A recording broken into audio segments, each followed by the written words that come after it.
Et bonjour à tous, bienvenue sur Happy Crash.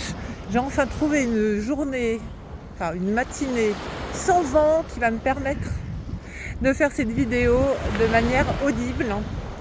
Et je vais faire le point sur ma première impression après une semaine à Chypre. Et c'est parti.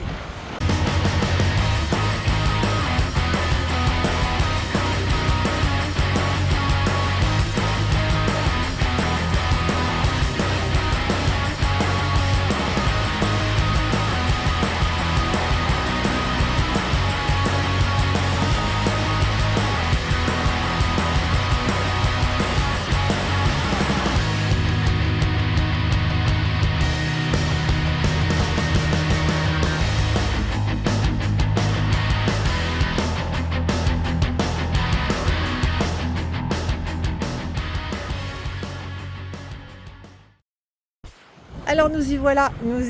Alors attendez, est-ce que vous voyez derrière moi? Voilà, ça c'était notre hôtel. Alors on a plutôt fait Airbnb, mais bon là aujourd'hui on avait un hôtel. Et donc une semaine à Chypre, une semaine, 8 jours exactement. 8 jours à Chypre, de quoi se faire avoir une première impression, se faire un premier avis sur cette île. Alors il y a encore un petit peu de vent, j'ai le soleil dans la figure. Sur cette île, nous avons parcouru le sud avec 3 des plus grandes villes, Larnaca, Limassol et Paphos. Donc je pense, a priori, que ce sont les 3 plus grandes villes, en dehors évidemment de la capitale Nicosie, où nous ne sommes pas encore allés, puisque là nous étions au sud du sud et Nicosie est au nord du sud de Chypre. Première impression, alors je vais vous dire tout de suite, je vais être très transparente. Chypre n'est absolument pas comme je l'avais imaginé. D'abord, déjà c'est vrai que nous avons fait quand même plutôt des agglomérations, parce que les agglomérations sont là où nous sommes passés, il fallait bien qu'on commence par quelque chose. Donc nous avons fait des agglomérations. Voilà, moi je ne suis pas très citadine, je n'aime pas le monde, je n'aime pas trop les touristes. Et c'est la première chose, en fait, la première déception, c'est l'urbanisation du sud. C'est très très urbanisé. Les côtes sont construites, très construites et en construction. C'est-à-dire ce n'est que le début, ce n'est pas fini. Vous voyez des chantiers de construction, de complexes, de villas, etc. Absolument partout. Donc ça c'est la première impression. Ça c'est la première impression. Je n'ai pas aimé du tout l'urbanisation. Ce que je n'ai pas aimé non plus, alors je pense que c'est dû au fait que ce soit très touristique, il y a beaucoup de touristes, mais il y a aussi beaucoup de non-chypriotes qui vivent sur l'île. Et sur la partie qu'on a parcourue, j'ai vraiment le sentiment d'un effacement de la culture. En fait, je ne me suis pas du tout sentie, je vais pas dire à l'étranger, oui, parce que les repères sont pas les mêmes, les standards sont pas les mêmes, la langue est pas la même. Mais je ne me suis pas sentie dans un lieu avec une culture forte. C'est ça, une culture forte, une identité. Attends, je mange mes cheveux. Une identité forte, pas du tout. Et donc, c'est vrai que moi, je cherche plutôt un pays avec une forte identité, une forte culture, même si ce n'est pas la mienne, même si c'est très différente à la mienne, parce que je peux très bien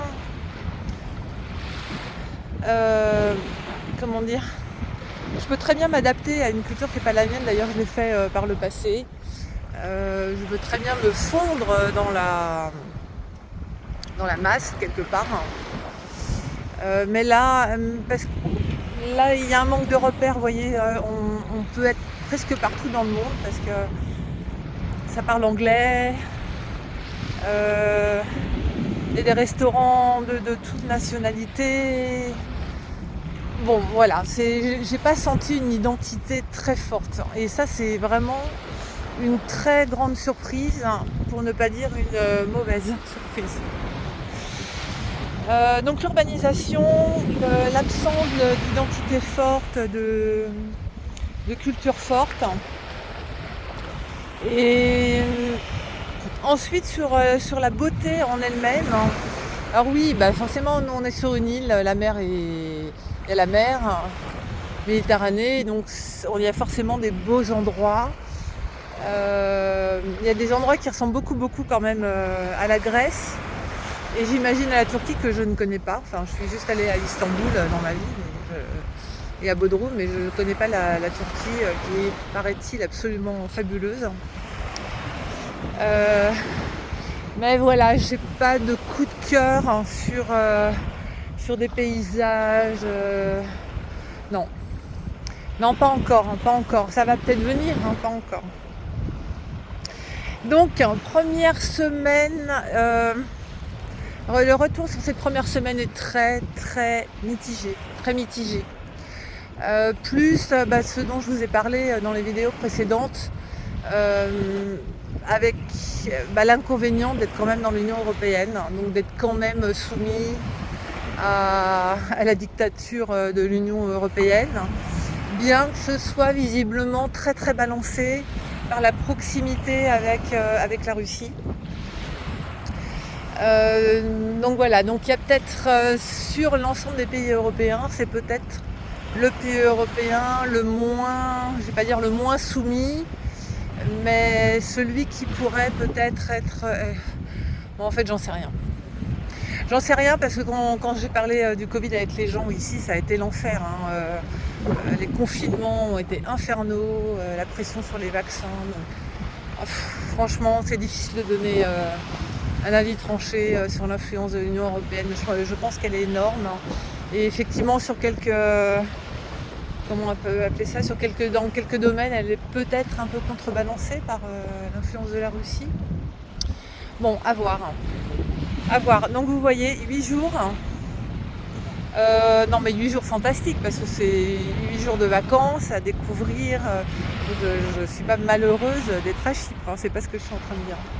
Mais c'est très loin de ce que j'imaginais. D'où l'intérêt d'aller voir les choses par soi-même. Voilà. Eh bien, je vais vous laisser et là, nous allons quitter la côte. Nous allons quitter la côte et nous partons dans la montagne. Il faut savoir qu'ici, le point culminant, c'est 2000 mètres. C'est le mont Olympe. Alors, ne vous méprenez pas, ce n'est pas le mont Olympe, c'est-à-dire ce n'est pas le mont Olympe grec. Mais ici, je dois appeler leur point culminant le mont Olympe, c'est-à-dire à 2000 mètres d'altitude.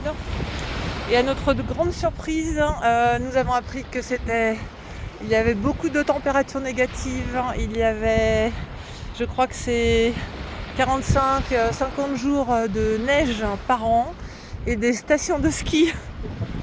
Donc vous voyez, on n'est pas au bout de nos surprises. Donc là, nous partons à la montagne et je reviens évidemment très vite pour partager toutes ces aventures. Allez, je vous embrasse. À bientôt.